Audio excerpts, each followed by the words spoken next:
One of the witnesses is on the phone with us, Danielle Fahey. Danielle, thank you so much for taking the time. How are you doing? I'm okay. A little bit What did shaken you up, see? but You're shaken up, I can only imagine. What did you see? well, we were in the parking lot of the Greyhound station. We'd been there for about an hour, and we were waiting for our friend to get in from Baltimore at 3:30, and we were like 30 feet from the front door, and the next thing we knew, a police officer with his sirens on came and started yelling, and at first we thought maybe it was a fight or something, because things like that happen at Greyhound stations. And instantly I thought the police officer was very panicked, the first one on the scene, and I instantly thought that maybe there was a shooter inside because he was very panicked. And then next thing you know, there was 30 police cars there and ambulances and all sorts of different people. Danielle, did you hear the shooting take place inside, or were you outside far enough away that you didn't?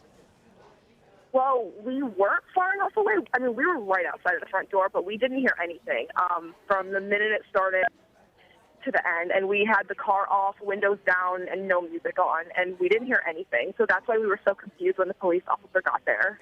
When this massive police presence arrived at the Greyhound bus terminal, were people being evacuated out of the terminal? No. What happened next?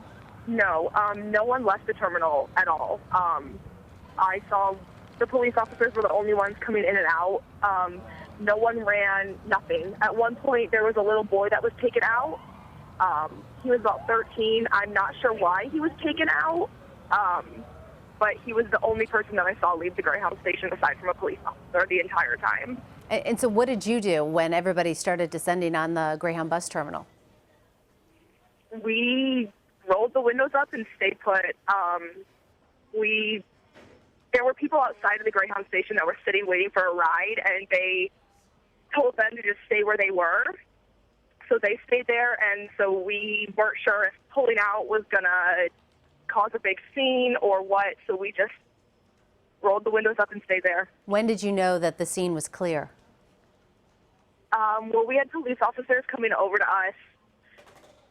Once they figured out what was going on inside, they came over and they let us know, like, you need to stay put.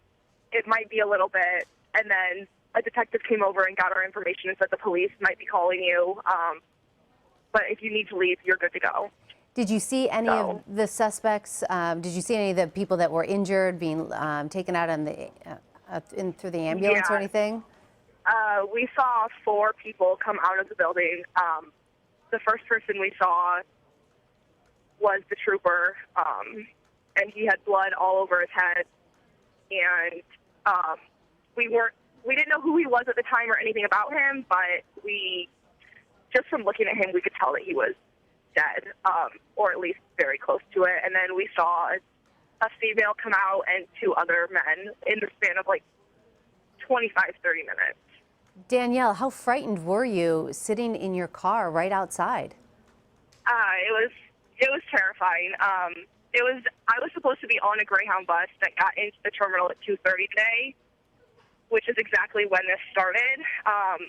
So for me, it was really scary because I easily could have been in there, but I decided to drive with my friend instead.